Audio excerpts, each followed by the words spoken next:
vai ter uma aula hoje, né? Um número especial, né? Um número expressivo, né? O estudo de número 100, né? A gente começou esse projeto, né? De estudar a palavra de Deus toda terça-feira. Começou lá na aula 1, parece que a aula 100 estava tão distante, né?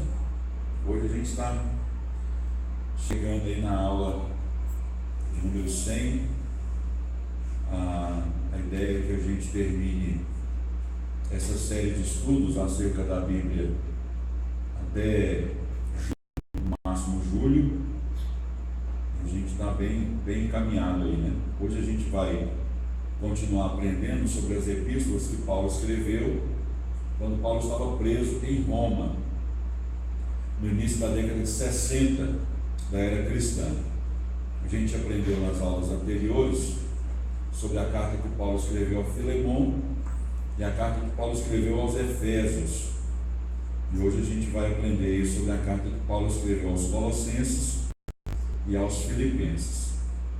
Então essas 4 cartas, a carta de Paulo a Filemon, aos Efésios, aos Colossenses e aos Filipenses, são cartas que Paulo escreveu quando estava preso em Roma, ali no início da década de 60 da era cristã. Bom, vamos aí para a carta de Paulo aos Colossenses. Essa igreja, localizada na cidade de Colossos, não era uma igreja fundada pelo apóstolo Paulo durante as suas viagens missionárias. Era uma igreja conhecida por Paulo à distância, né? Através dos amigos de Paulo que Paulo tinha naquela igreja. A carta de Paulo a Filemon era um senhor muito rico que cedia a sua casa para que a igreja de Colossenses funcionasse lá. Então Paulo tinha muitos amigos lá na igreja de Colossenses, mas ele não tinha sido o fundador daquela igreja. Não foi uma cidade que Paulo evangelizou. Ninguém sabe ao certo quem iniciou aquela igreja, quem começou aquele trabalho. Isso aí é um mistério, né? Provavelmente cristãos anônimos lá do primeiro século. Bom, a igreja de Colossenses era uma igreja, na sua grande maioria, de gentios, ou seja, de não-judeus, tá? Então, os colossenses eram cristãos gentios. A região de Colossos era uma região muito complicada do ponto de vista religioso, porque lá misturava a questão das religiões de mistério, que são as religiões sincréticas, ocultistas, e também muitas questões filosóficas na cidade de Colossos. Os crentes colossenses viam dessa cultura, essa religião sincrética, misteriosa, ocultista, misturada com alguns ramos da filosofia, né? E do paganismo. Então, o passado religioso daqueles cristãos colossenses acabaram influenciando eles dentro de alguns aspectos religiosos, que trouxeram algumas complicações de ordem teológica. Por isso que Paulo escreveu àquela igreja, para corrigir alguns probleminhas que estavam acontecendo ali. Conforme coloquei aí no slide, né? O passado religioso deles se caracterizava por uma natureza emotiva e mística. Procuravam alcançar a plenitude de Deus, e quando surgiram entre eles mestres com uma filosofia que permitia um conhecimento místico da divindade, sentiram-se atraídos por essas ideias novas. Então, o passado religioso dos colossenses fez com que aquelas ideias novas que surgiram os atraíssem. É a mesma coisa do povo brasileiro, né? O povo brasileiro, ele por natureza, ele é um povo sincrético, né? Então, quando surge alguma igreja que trabalha os chamados cultos de fetiche, né? Alguns objetos que têm poder a partir da oração. Eu vou morar aqui nesse punhadinho de sal, nesse corredor, nessa flor. As pessoas, né, mesmo não sendo crentes, mas por causa do passado religioso, por causa da cultura religiosa sincrética, né, misturada com catolicismo, espiritismo e outros ramos do cristianismo, acabaram sendo atraídos por essa pregação, né? Que tem o nome de evangélica, mas na verdade não é. Então, aqui é a mesma coisa. O povo culturalmente era um povo religioso, muito apegado a essas questões emotivas, essas religiões de mistério, essas religiões sincréticas. E quando surgiram alguns grupos ali defendendo o culto aos anjos, né? Aquilo teve um certo apreço entre alguns na igreja. Alguns chegaram dizendo: olha, a carne é má, uma espécie de agnosticismo, então a gente tem que matar a carne, então você não pode fazer isso, não pode fazer aquilo, não pode fazer isso. Aquilo começou a atrair também os crentes colossenses. Então Paulo escreveu essa carta para poder corrigir essas distorções que estavam acontecendo no meio deles. Então esses mestres estavam ensinando lá na igreja de Colossos algumas coisas que estavam tendo a atenção dos crentes colossenses. Eles estavam ensinando a humilhação voluntária, mediante práticas ascéticas, que é você abrir mão de certas coisas, né? Aqui o texto diz que eles proibiam casamento, proibiam relações sexuais, proibiam algumas comidas, uma série de proibições que davam um certo status de santidade, através da mortificação da carne, né? O que é chamado lá no passado de ascetismo, né? Então eles estavam ensinando essas coisas, dizendo que nessas coisas haviam virtudes, e os crentes colossenses agradaram dessa ideia. Mas Paulo depois vai fazer algumas correções. Eles estavam ensinando sobre a adoração aos anjos, colocando os anjos como seres intermediários, né, entre Deus e o homem, dizendo: olha, Deus é muito santo, então não é possível chegar até Deus. Então Deus tem os anjos, então vamos buscar os anjos encaminham a nossa oração, a nossa adoração até Deus. Até hoje isso existe, né? Na igreja católica tem a questão da adoração aos santos, que trabalham como intermediários, né? Até mesmo a própria veneração a Maria, que trabalha como intermediadora, né? Colocando o acesso a Deus muito complicado, né? Isso aí é desde a época, né, do apóstolo Paulo. O pessoal lá já tem essa certa apreciação com relação aos anjos, né? Eles ensinavam também a abstinência de certas comidas e bebidas, e diziam que para ser crente de verdade tinha que observar algumas festas religiosas do judaísmo e alguns cerimoniais, dentre os quais coloca-se aqui a circuncisão. Então a ideia religiosa da igreja de Colossos estava toda bagunçada. Era uma mistura de cristianismo com filosofias pagãs, com judaísmo e outras práticas religiosas. Dava uma confusão terrível. Então o apóstolo Paulo escreve essa carta e vai colocar o tema principal dessa carta à pessoa de Jesus, para colocar a ordem na casa, porque o terreno estava bem bagunçado. Então provavelmente esses ensinamentos também tinham um elemento de legalismo judaico, resultante de contatos com a população judaica da Ásia Menor. Bom, então vamos aí para o próximo slide. A gente vai analisar a carta e a gente vai ter uma ideia melhor sobre isso aí. Bom, então veja bem, ó. Qual que é o tema da carta de Paulo aos Colossenses? Cristo, o preeminente, ou seja, aquele que tem a primazia, ele é em primeiro lugar, o único e todo suficiente Salvador. Paulo vai bater muito em cima dessa tecla, porque para alguns crentes colossenses a preeminência era anjos. A salvação não dependia só de Jesus, dependia de outras observações com relação ao ascetismo, festas religiosas, legalismo judaico. O apóstolo Paulo diz: olha, Cristo é o preeminente, ele é que tem a primazia, e ele é o todo suficiente Salvador. Então Paulo vai trabalhar todo o assunto da carta aos Colossenses em cima da pessoa de Jesus, aquele que é o preeminente, e aquele que é o todo suficiente Salvador. Bom, Cristo sendo preeminente, o único e todo suficiente Salvador, então ele é objeto da fé do cristão.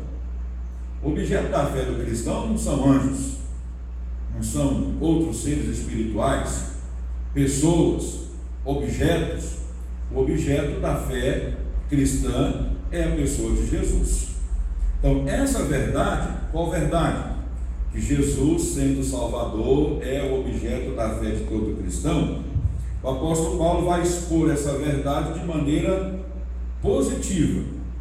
Ele vai fazer aqui uma saudação introdutória, depois ele vai fazer aqui uma fervente ação de graças e oração em favor dos crentes colossenses, para depois explicar no capítulo 1 que Cristo tem a preeminência.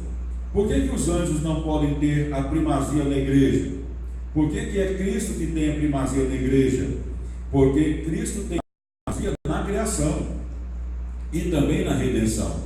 O apóstolo Paulo deixa claro que todas as criaturas têm a sua origem na pessoa de Jesus, por isso todas as criaturas adoram a Jesus. Anjos são criaturas, portanto não podem ser adorados. Então, preeminente na criação é a pessoa de Jesus, porque todas as coisas existentes existem por causa de Jesus e para Jesus.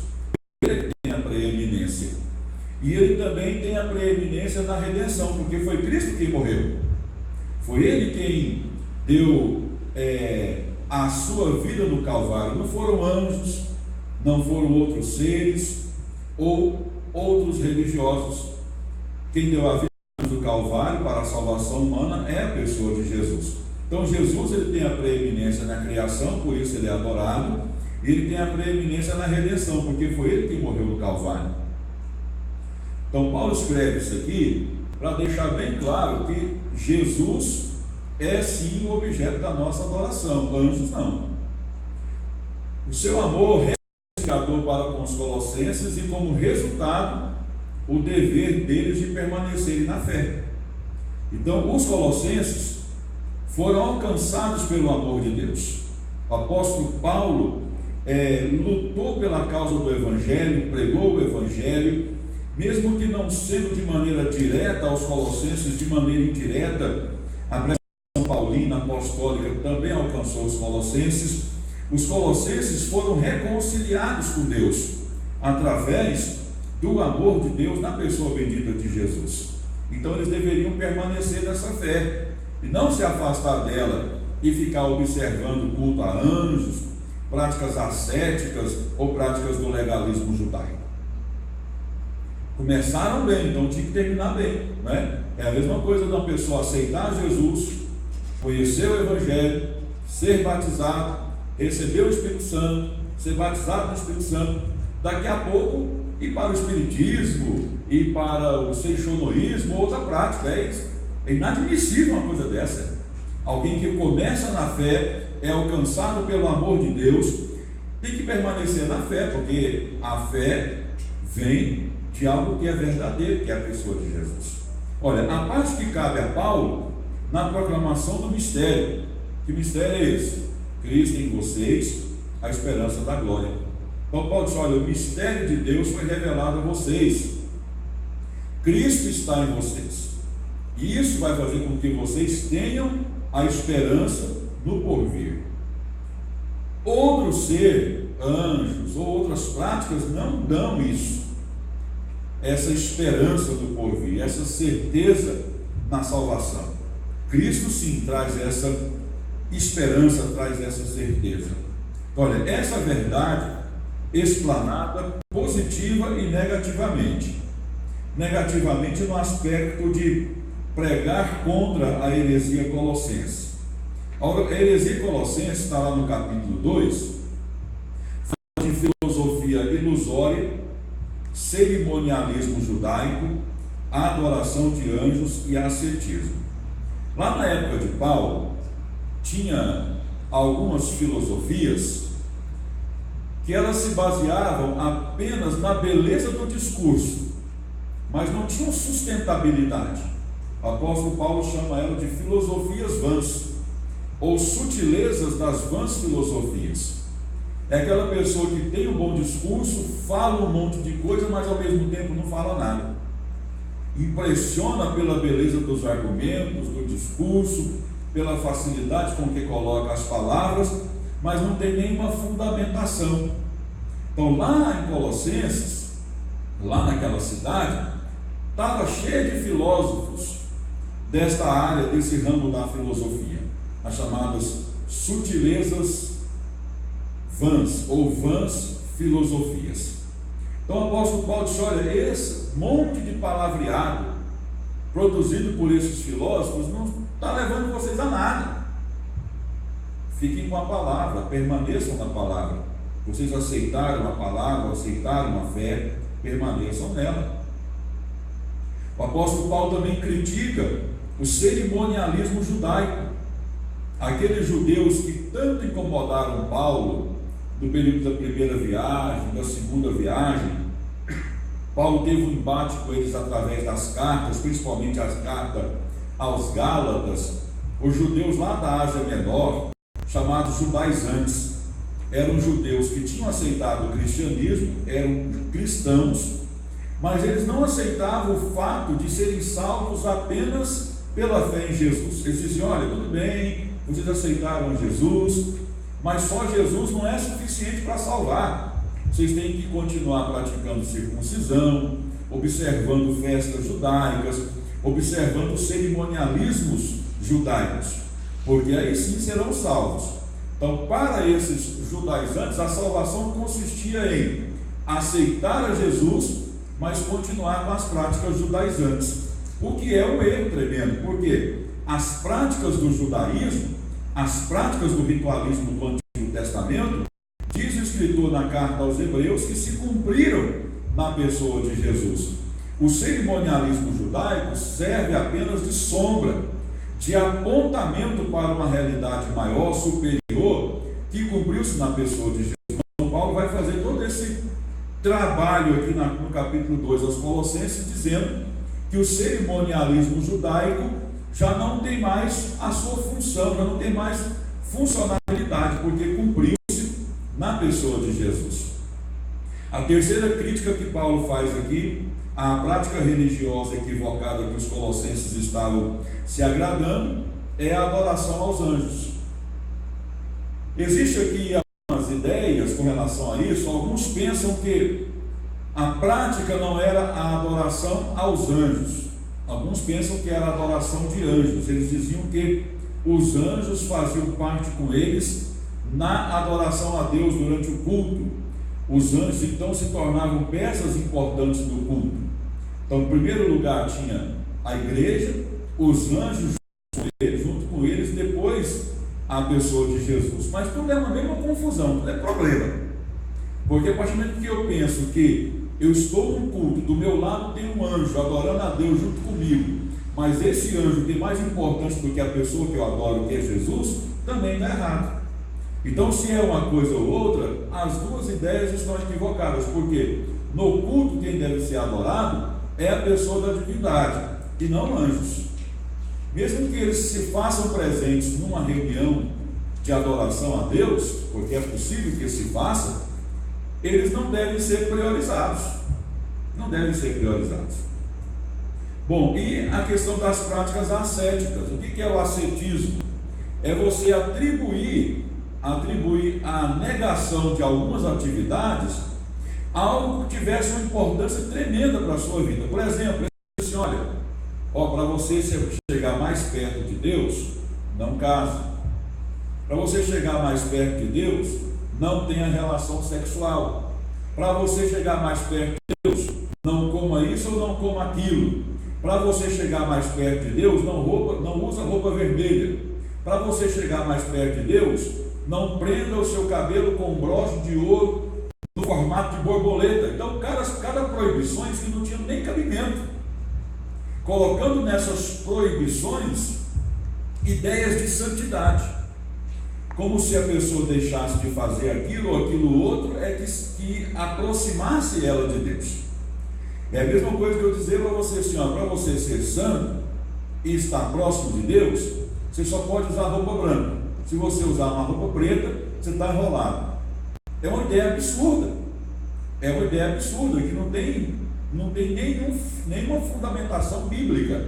Mas aquelas pessoas lá que estavam no meio da igreja dos Colossenses, para dar um aspecto de santidade, eles começaram a fazer essas proibições sem nenhuma contextualização da Bíblia, colocando nessas proibições algo superior.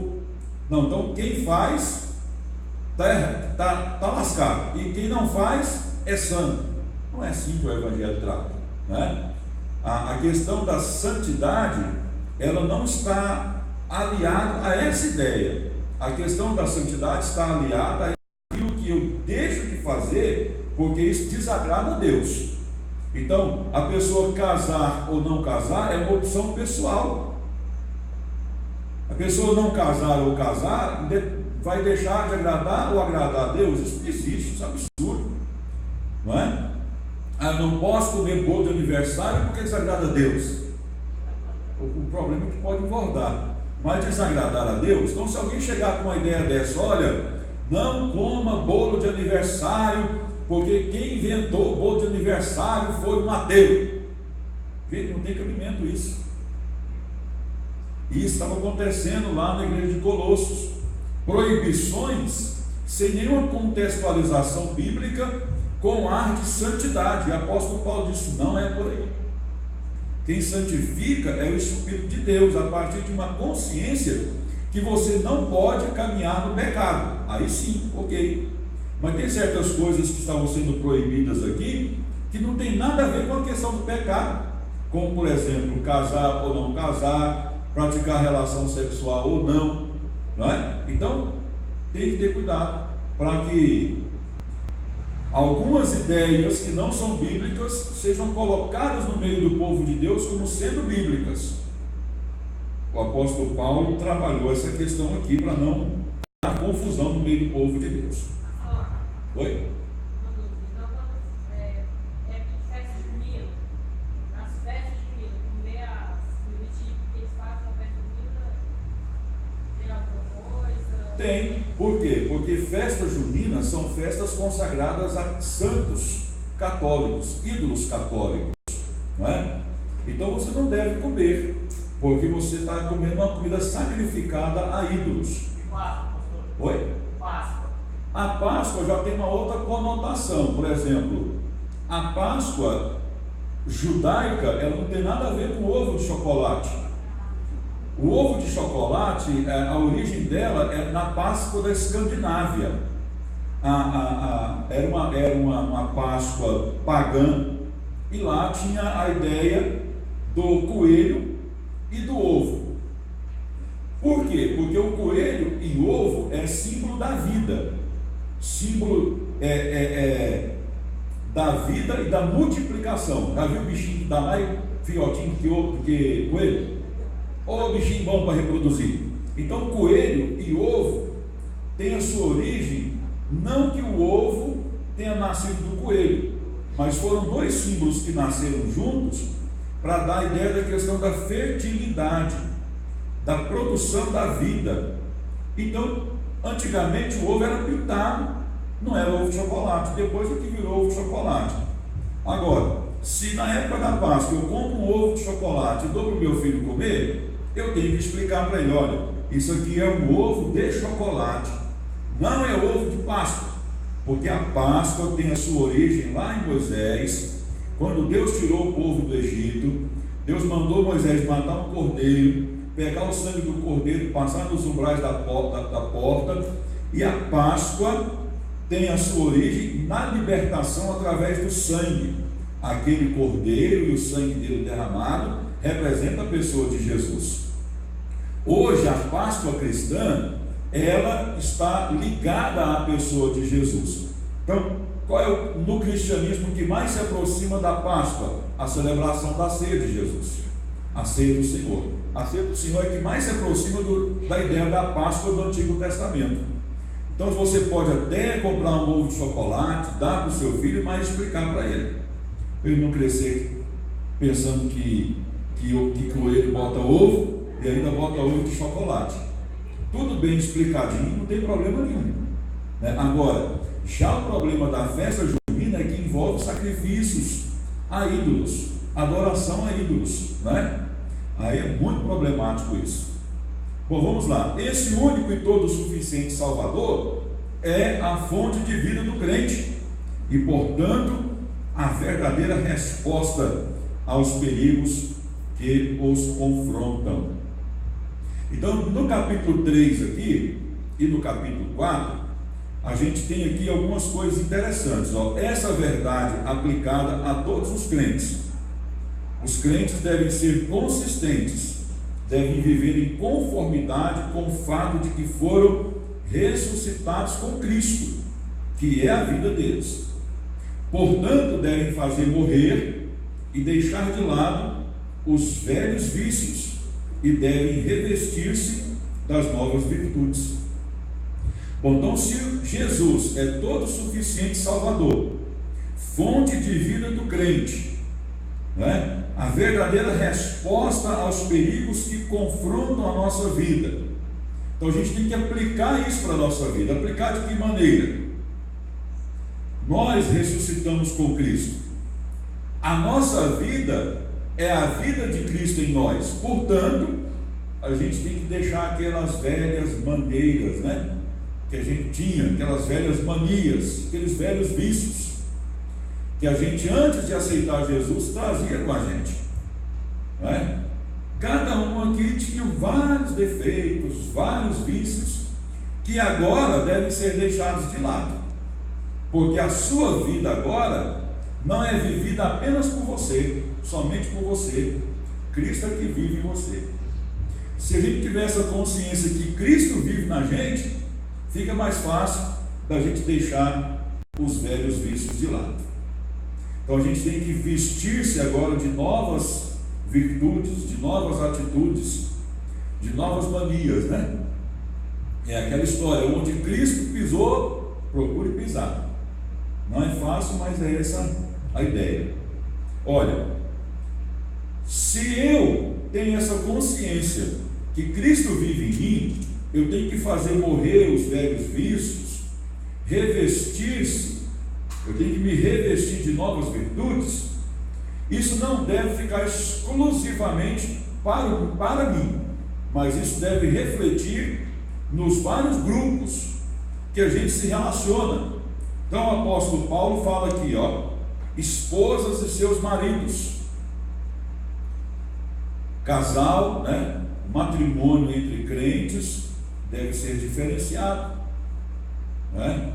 Esposas e maridos devem se respeitar, deve haver diálogo, né?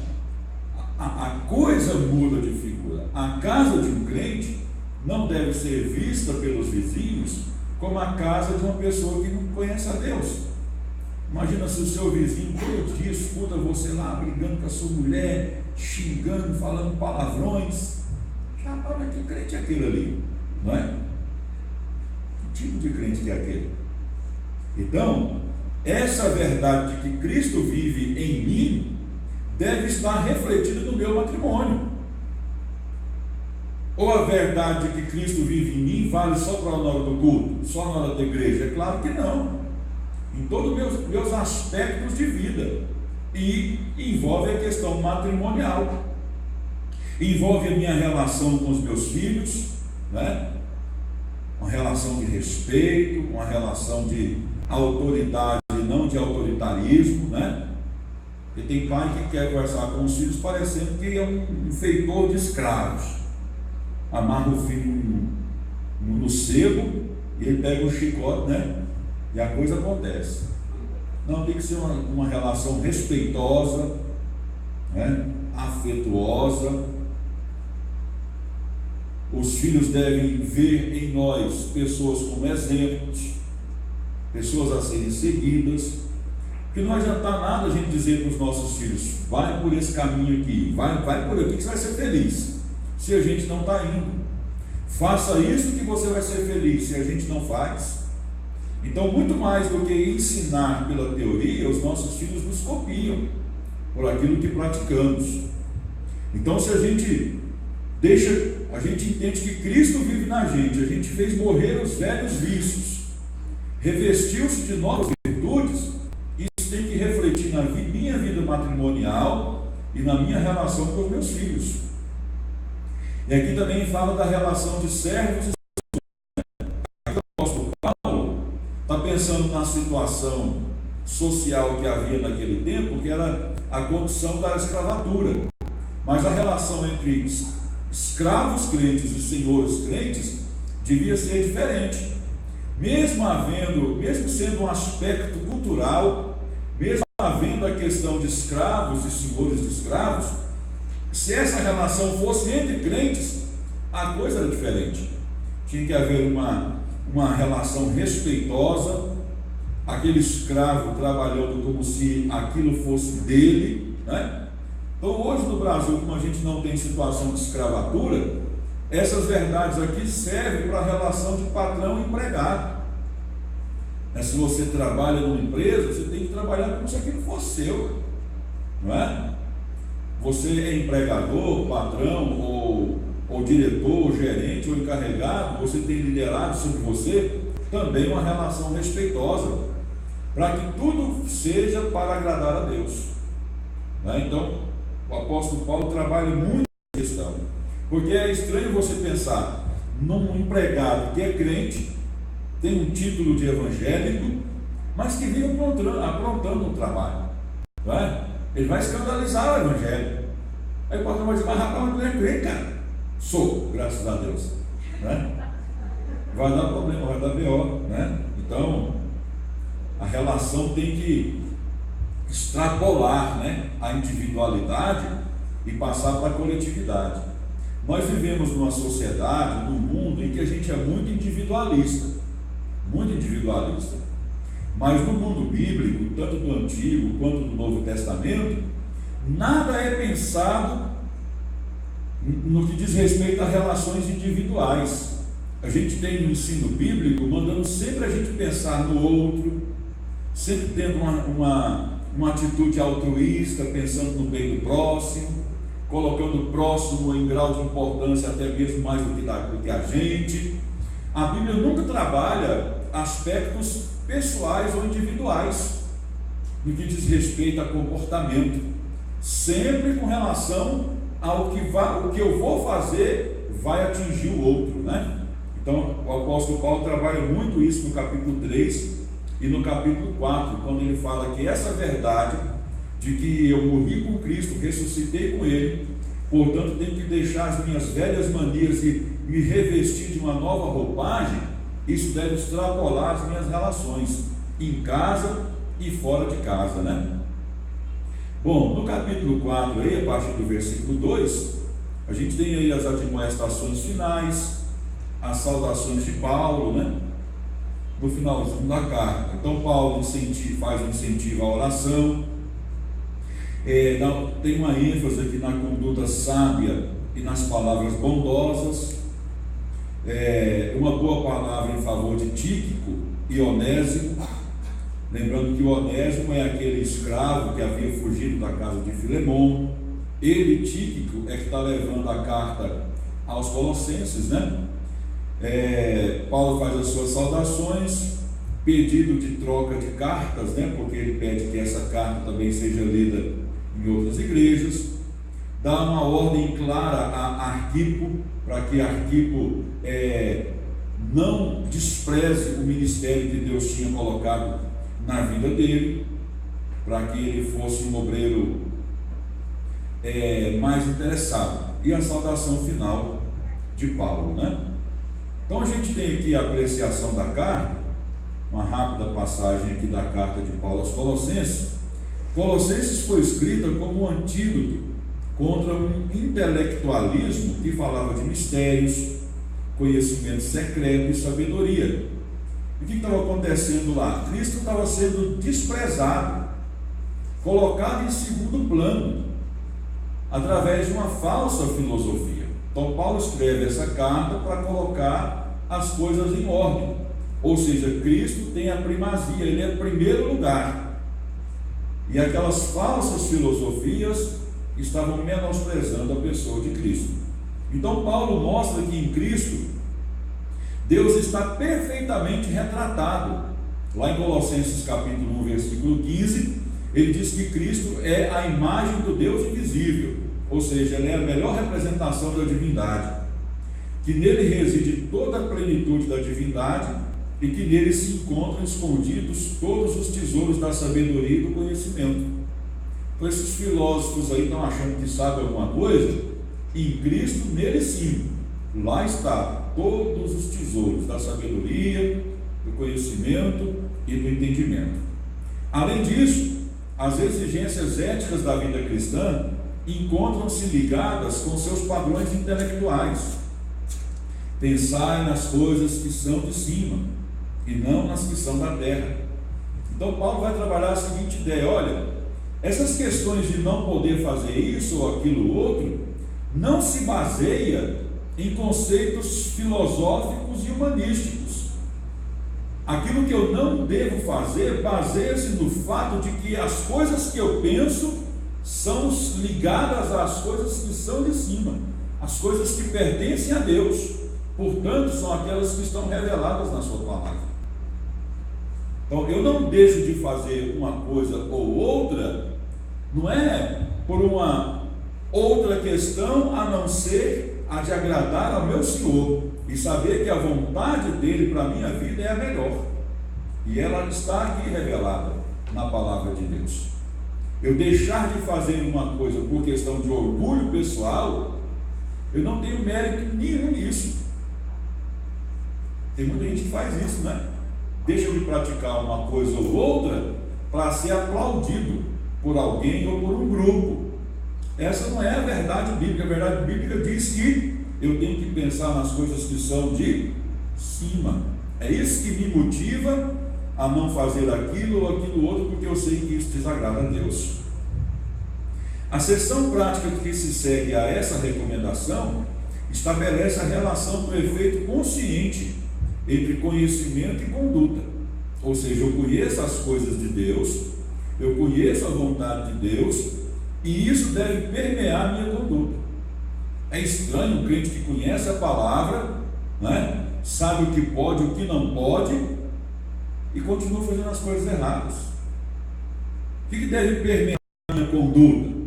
É o conhecimento que eu alcancei em Deus. Olha, eu tenho a palavra, eu estou na igreja, eu assisto culto, eu escuto pregações, eu escuto ensinos bíblicos, eu tenho conhecimento de Deus na minha vida, e isso deve sim permear o meu comportamento. Tem que colocar isso na minha cachola, ó. A palavra de Deus está aqui, então vou obedecer. Isso deve permear a minha conduta, o conhecimento de Deus. Paulo não era um mero fornecedor de teorias vãs. Para ele, o evangelho tinha consequências éticas evidentes. Então, o que Paulo ensinava não era aquelas vãs filosofias dos filósofos lá da região de Colossos. O que Paulo ensinava tinha consistência bíblica, era a palavra de Deus e, consequentemente, tinha implicações éticas. Olha, eu aprendi o que é certo, por isso eu faço certo, para agradar o meu Deus. Ok, meus queridos? Então, o resumo de Colossenses é isso, né? Hoje tem muita coisa para falar. Nós vamos falar sobre Filipenses. Eu tenho 30 minutos para falar sobre Filipenses. Vamos lá. Carta de Paulo aos Filipenses. De todas as epístolas que Paulo escreveu, né, esta epístola é a mais pessoal. Só para vocês terem uma ideia, o pronome da primeira pessoa do singular, né, eu e suas variações, né, aparece aqui na epístola de Paulo aos Filipenses cerca de 100 vezes. Tanto que o tom pessoal da carta é forte, que a primeira pessoa do pronome pessoal, né, singular, eu, aparece aqui, ó, aproximadamente 100 vezes. A igreja de Filipenses tinha uma importância muito grande na vida de Paulo. Ela foi uma igreja que compreendeu a importância do ministério de Paulo E, portanto, ela foi uma igreja que se preocupou em manter Paulo através de ofertas enviadas. Então, a igreja filipenses tinha-lhe sido muito fiel, e ele sentia que podia falar livremente das suas tribulações e ambições espirituais. Tinha decorrido quase 10 anos desde que Paulo, Silas e Lucas haviam entrado em Filipos pela primeira vez. À igreja pertenciam muitas mulheres, possivelmente amigas de Lídia, que tinham trabalhado com ele no Evangelho. Algumas delas, como Síntique e Evódia, nem sempre se entendiam. Essas duas aqui eram rivais, viviam brigando.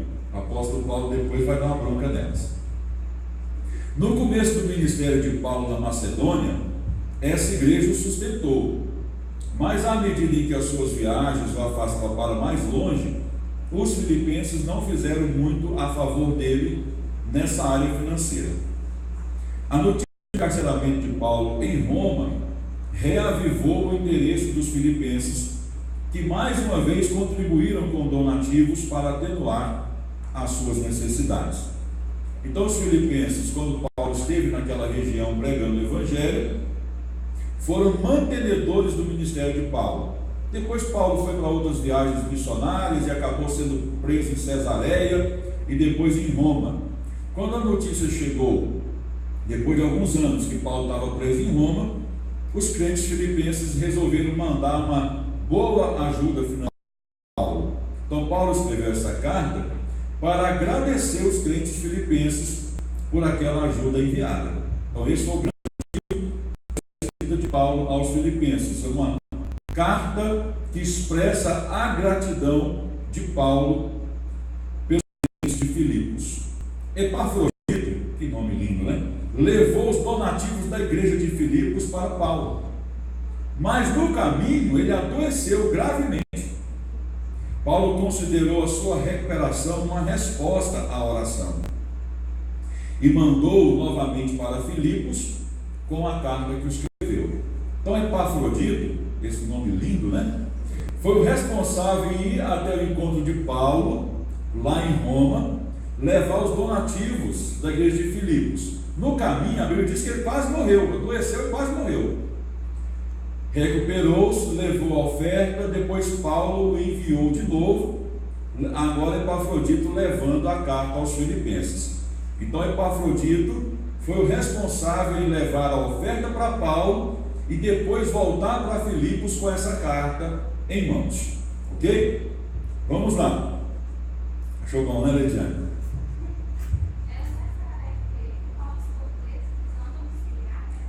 Lá em Roma. Então vamos lá. Ó. Em Filipenses nós temos dois temas que predominam: o Evangelho e a alegria. Interessante, né? Paulo falar de Evangelho e alegria numa situação onde ele era preso, ele era prisioneiro. Falar de Evangelho e alegria, né? Fora de uma prisão é mais fácil. Mas ele falou de duas coisas extraordinárias, mesmo estando preso.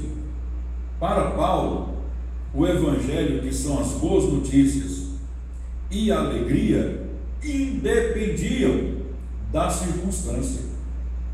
Hoje, irmão, a gente só vê alegria quando a circunstância é favorável. E a gente só vive ou quer viver o Evangelho quando a circunstância é favorável. Paulo não tinha isso não. Paulo dizia que ele estava preso, mas a sua boca não estava, nem suas mãos estavam. Então ele podia escrever e podia pregar. Então Paulo escreve uma carta falando de alegria numa situação onde ele era prisioneiro. Isso aqui é extraordinário. Então vamos olha aqui, ó. O Evangelho. Paulo menciona na carta aos Filipenses a palavra Evangelho 9 vezes. Lembrando que Evangelho é uma palavra grega, é o angelion, que significa boas notícias, boas novas. Então falar de boas notícias estando livre é mais fácil do que falar de boas notícias estando preso. Mas Paulo entendia que o Evangelho independia a sua proclamação e a sua vivência da circunstância que a pessoa vivia, experimentava. Então ele citou o Evangelho 9 vezes. Olha, a cooperação ao Evangelho, capítulo 1, versículo 5, confirmação do Evangelho, capítulo 1, versículo 7, o progresso do Evangelho, capítulo 1, versículo 12, a defesa do Evangelho, capítulo 1, versículo 16. Paulo fala de um comportamento digno do Evangelho, da parte dos Filipenses, no capítulo 1, versículo 27. Ele fala que os filipenses lutavam unânimes pela fé do Evangelho, capítulo 1, versículo 27. Ele exalta o trabalho do Evangelho, no capítulo 2, versículo 22. Ele exalta os filipenses porque lutaram ao lado dele na causa do Evangelho, capítulo 4, versículo 3. E ele exalta os filipenses nos seus primeiros dias da vivência do Evangelho, capítulo 4, versículo 15. Então a palavra Evangelho aparece 9 vezes na carta aos Filipenses. Ele fala de 2 coisas aqui com relação à essência do Evangelho: aspecto histórico e o aspecto pessoal.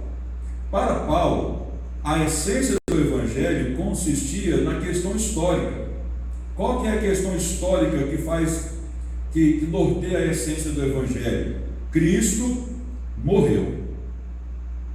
Isso era um fator histórico, ninguém podia negar isso. Cristo morreu. A morte de Cristo foi uma morte e morte de cruz, resultado da obediência de Cristo. Então, a essência do Evangelho, no seu aspecto histórico, o Evangelho anuncia o seguinte: Cristo morreu pelos homens. Então a essência do Evangelho, no seu aspecto histórico, é Cristo morreu pelos homens. Paulo enfatizava isso. E no aspecto pessoal, o aspecto pessoal da essência do Evangelho é que a justiça vem pela fé em Cristo, capítulo 3, versículo 9. Ou seja, o Evangelho anuncia que os homens são justificados mediante a justiça de Cristo. Então, para Paulo, a essência do Evangelho é: Cristo morreu, a salvação está fornecida. Agora, o homem que quiser aproveitar essa salvação, ele vai aproveitá-la mediante a fé, vai ser justificado mediante a justiça de Cristo, e não através dos seus atos meritórios. Então, a essência do Evangelho consiste nessas 2 verdades: a verdade histórica de que Cristo morreu e a verdade pessoal de que a pessoa é justificada pela justiça do Filho de Deus.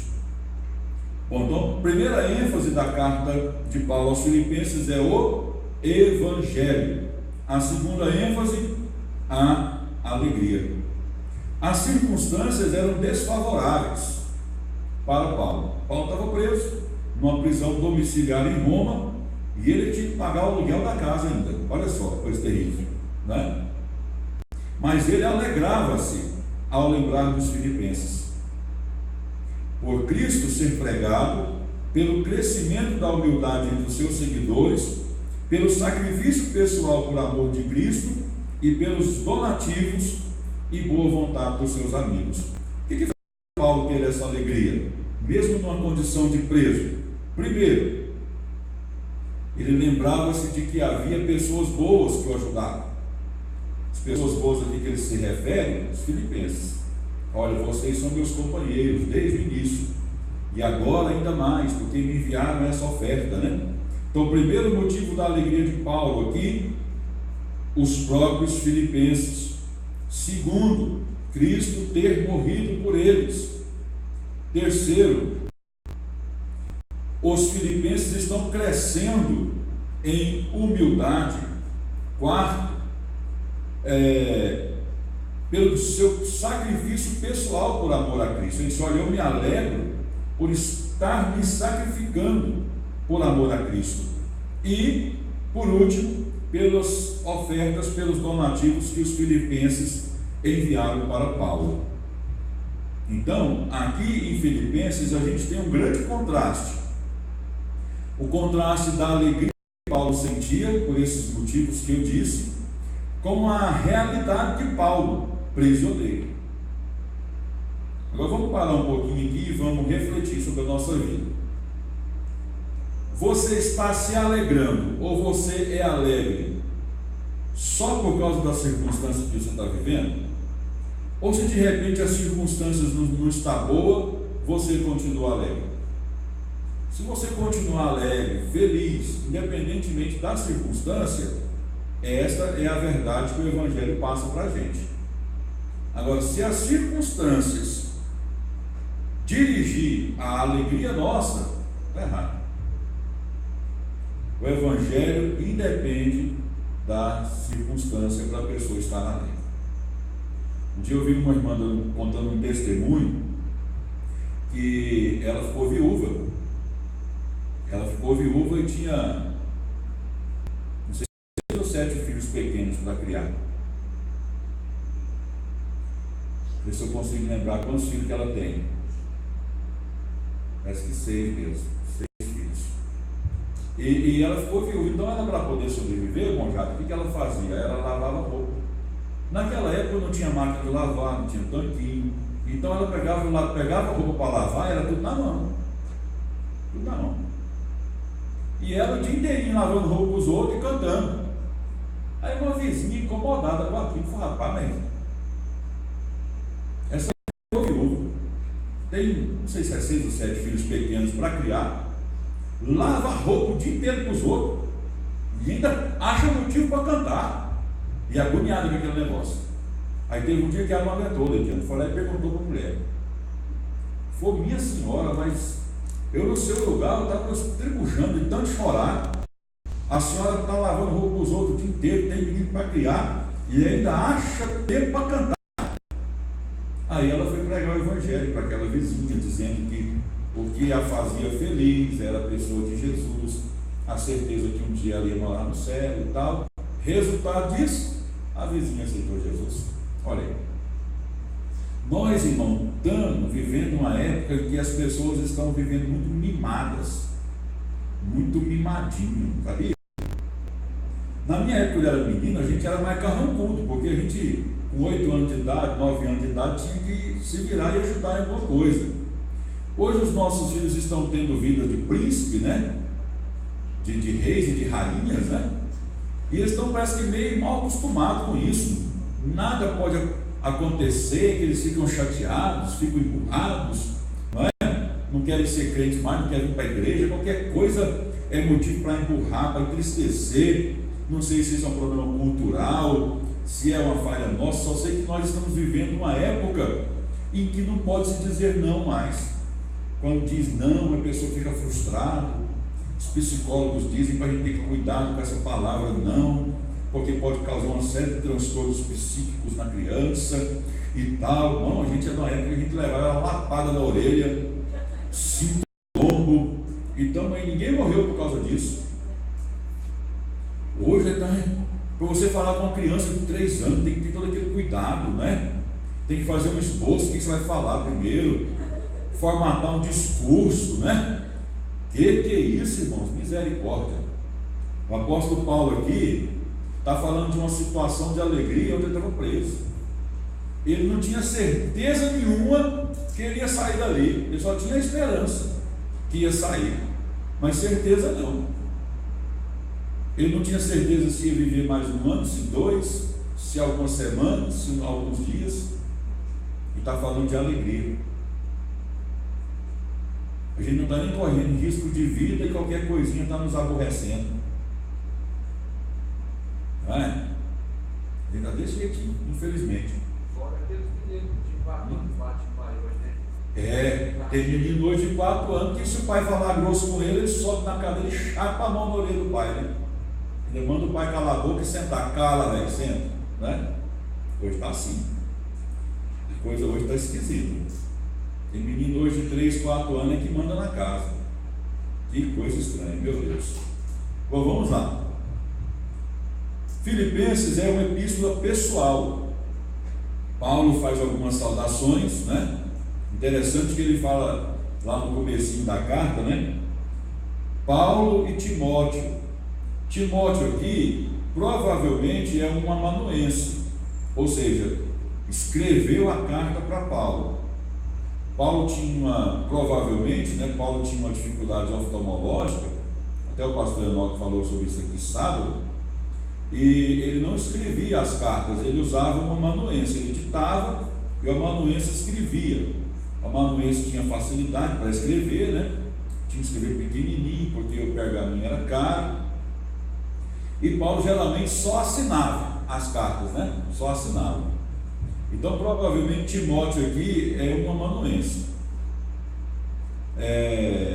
Paulo saúda aos santos, que são os crentes, os bispos aqui são pastores, e os diáconos daquela igreja.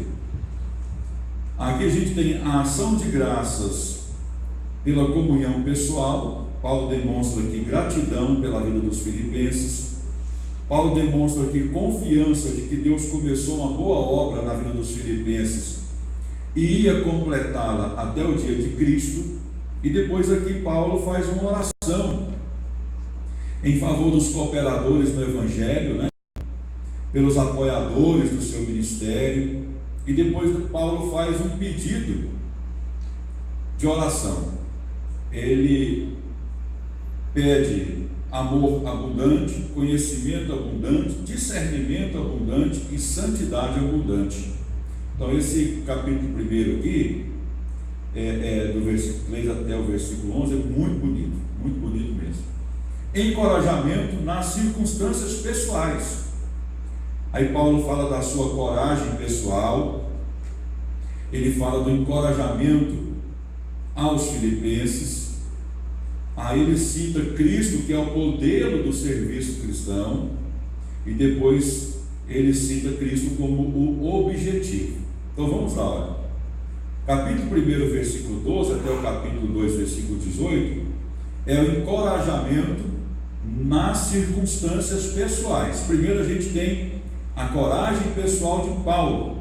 Paulo fala o seguinte aqui nos versículos 12 a seguir, olha, que o aprisionamento dele estava tendo uma grande contribuição. Olha a consciência de Paulo. Paulo está consciente que o aprisionamento dele para o Evangelho está sendo bom, porque as pessoas estão sendo encorajadas a expandir o Evangelho. Imagina uma coisa dessa, está sendo até bom eu estar preso, porque isso está trazendo coragem a outros irmãos para pregar o Evangelho. Até parece masoquismo, mas não é não. Aí ele fala, o meu aprisionamento aqui está sendo bom, porque eu estou alcançando a guarda imperial e estou alcançando o palácio de César. Olha só, rapaz, que consciência tremenda. É a mesma coisa do crente adoecer lá para a UTI, ficar 90 dias no hospital. Está sendo bom eu ficar aqui, porque eu já ganhei 30 almas para Jesus, já preguei o Evangelho para 200 pessoas, alguns médicos já converteram. Jesus, obrigado por o Senhor ter quase me matado, Rapaz, parece coisa de doido, mas o Evangelho é isso aí, irmão. Isso aí é o Evangelho, é a pessoa ter consciência que o melhor lugar é o centro da vontade de Deus, independentemente se é na cadeia, se é no hospital, onde quer que ele esteja, Manuzinho? Olha aí, o encorajamento de Paulo aos filipenses. Paulo diz que independentemente do que estiver acontecendo, e naquele caso ali a perseguição, que a perseguição está começando a aumentar, ou do que vier a acontecer, Paulo está falando sobre a sua possível morte, os filipenses devem exercer a cidadania cristã em unidade. Nós sejam cidadãos do céu, sejam crentes de verdade, independentemente da perseguição, o aumento dela ou até a morte, sejam crentes de verdade. Aí ele diz o seguinte: olha, o modelo do serviço cristão é o próprio Cristo. Aí ele vai citar que Cristo, mesmo sendo Deus, humilhou-se, assumindo a forma de servo. Irmão, o maior exemplo de serviço é o próprio Cristo. O irmão Jader gosta de falar isso, Imagina, gente, o Todo-Poderoso, Criador do céu e da terra, Criador da humanidade, né? Abre mão de todas os benefícios de ser Deus para vir para cá e se humilhar, morrer morte de cruz ainda, porque ele tinha uma missão, que era morrer pelos pecadores. Quer um exemplo maior de serviço cristão do que esse? Então o modelo do serviço cristão não é Paulo, não é nenhum dos outros apóstolos, não são os crentes filipenses. O modelo do serviço cristão é o próprio Cristo. Cristo foi humilde, obediente e até a morte de cruz. E a gente, hein? Como é que está o nosso nível de obediência, de humildade? Às vezes a gente tem dificuldade para acatar uma ordem simples de um líder da gente, né? Olha, eu quero que entre 9 horas todo sábado. Ah, não, Deus nos acuda para descer 9 horas, porque fica bravo. E que pastor enjoado é esse? Eu preciso dar minha aula, e meu Deus do céu, né? Olha, eu preciso que amanhã os irmãos estejam aqui 6 horas da manhã para a gente fazer pamonha.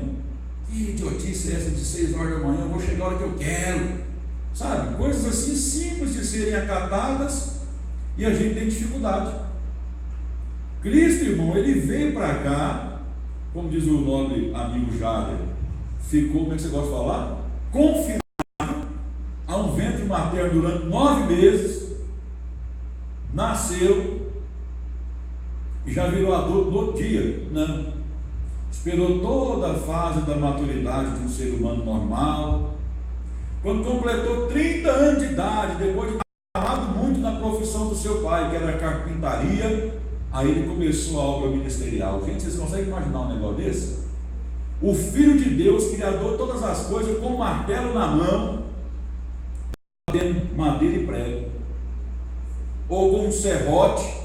Naquela época não tinha maquita, pensa, um serrote, ter que ir lá arrancar a árvore, que a madeira não chegava prontinha, industrializada, tinha que pegar a madeira bruta, trabalhar aquela madeira, fazer móveis, que naquela época carpintaria não é a ideia de hoje, que é só fazer telhado de casa. Carpintaria era todo o ofício que envolvia a madeira, fazer telhado de casa, fazer móveis, era tudo.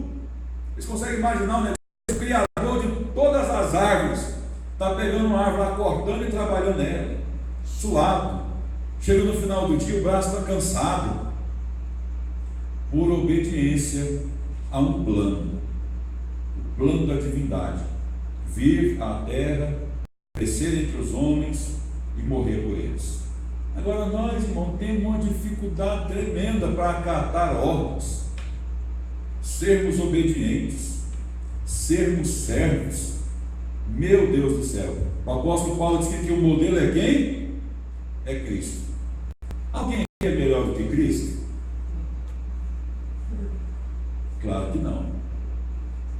Ninguém em suas faculdades mentais normais vai dizer que é. E por que a gente não pode obedecer, não pode ser servo? Não é? O objetivo do serviço. Por que eu tenho que fazer um serviço cristão? Qual que é o objetivo disso? O apóstolo Paulo fala o seguinte, ó: o exemplo é Cristo. Se ele fez, você também tem que fazer. Perdoa, não perdoa? Ah, mas por quê? Porque Cristo fez. Ele é o principal exemplo, então você faz também. E segundo, quando eu sirvo com espírito de mansidão, de humildade, o que vai acontecer na igreja? Paz e unidade. Está lá, só ler os textos para você ver. Filipenses 2, de 12 até o 18. O objetivo do serviço cristão: Cristo é o exemplo, e quando eu sou humilde e servo, vai acontecer paz e unidade na igreja. Número 4 aí, relações pessoais com os mensageiros, né? Ó, Paulo está falando de quais mensageiros? Timóteo, e de novo, Leitinho, ó, Epafrodito, né? Enviar Timóteo a Filipos e retornar Epafrodito.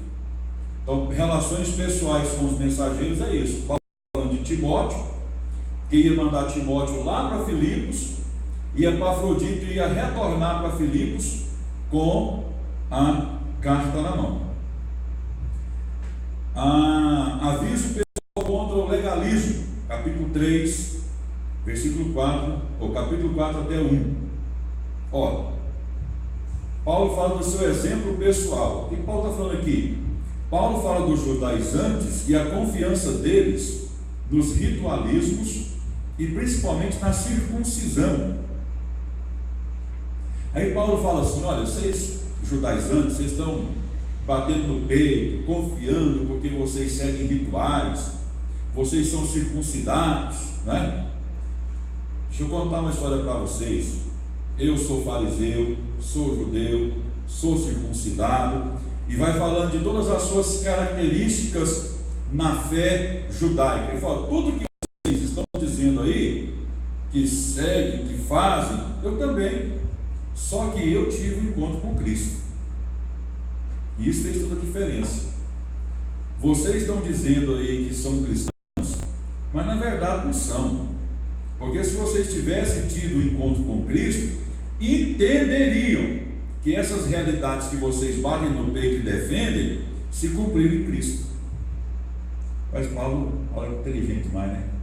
Coisa tremenda isso. Ó, exortação aos filipenses. Os filipenses deveriam seguir os exemplos de Paulo. Paulo aqui foi corajoso, né?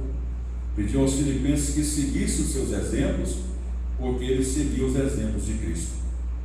Conselhos e saudações finais, né? Paulo fala sobre a unidade, pede a Evódia e a Sintique que vivem em harmonia. Aquelas duas irmãs da igreja de Filipos viviam em discórdia. Ele disse: Evódia, Sintique, entrem em acordo aí, parem com isso, né? Ele também fala sobre a alegria, né? Pela ajuda que os filipenses mandou para ele. Ele fala sobre que o crente tem que ocupar o seu pensamento com coisas boas, né? Dignas, agradáveis. E depois faz outra ação de graças pelas ofertas que os filipenses enviaram. E por último faz as suas saudações finais. Bom, aqui a gente tem uma última palavra aqui sobre a carta aos Filipenses, né? Filipenses é uma carta de agradecimento por favores recebidos e uma expressão da vida cristã pessoal de Paulo. Os dois trechos de maior relevo nesta epístola, que é a chamada doutrina do esvaziamento, né? E o trabalho dos judaizantes versus o trabalho de Paulo, exprimem respectivamente a suprema obediência de Cristo à vontade de Deus. Então Paulo vai trabalhar essa questão, né, que Cristo foi obediente à vontade de Deus, e essa obediente foi até a morte, e morte de cruz. Por isso que Paulo exortava os filipenses a seguirem o exemplo de Cristo, exemplo de humildade e de obediência. E a suprema paixão do seu servo Paulo de atingir o objetivo para o qual Cristo o havia chamado. Nessa passagem aqui, ele descreve o seguinte, a respeito da força que impulsionava. O que impulsionava Paulo? A força de Cristo nele, e a visão que ele tinha de pregar o evangelho às pessoas. Quanto mais pessoas ele pudesse alcançar através da pregação do evangelho, mais ele estaria agradando aquele que o chamou, que é Cristo. A sua tremenda dedicação e maravilhoso zelo, né? Paulo também fala sobre isso. Para ele a vida resumia-se inteiramente em Cristo.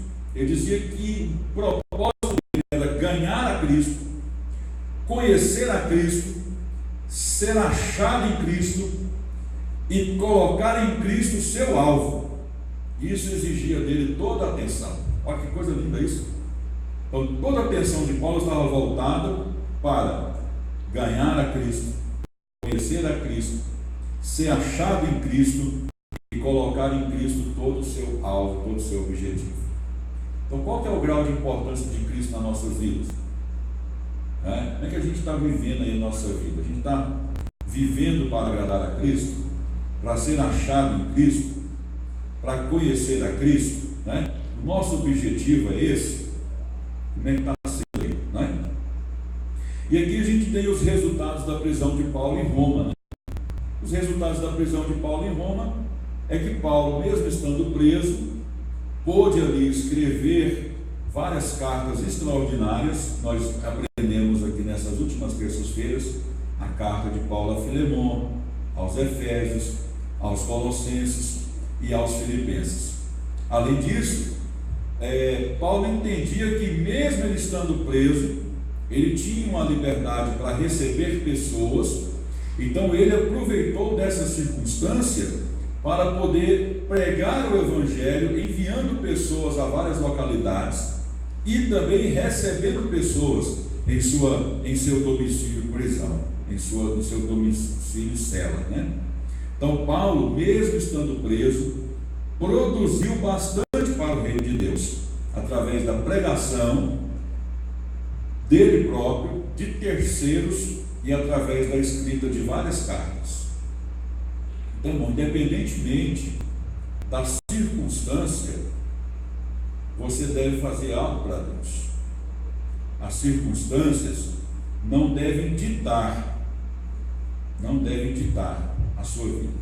O que deve ditar a sua vida, o que deve reger a sua vida é a palavra de Deus, é a vontade de Deus da sua vida. Se de repente você está enfrentando algum problema, alguma situação adversa, tome como exemplo aqui a pessoa de Paulo, que tinha tudo para se revoltar, cruzar os braços e dizer: pronto, não faço mais nada. 10 anos viajando pelo mundo, abri dezenas de igrejas, ganhei milhares de pessoas, e agora o meu fim é esse, numa cadeia. Quer saber, Deus? Parei, enfezei e não faço mais nada. Paulo podia fazer isso. Muitos fazem, não fazem?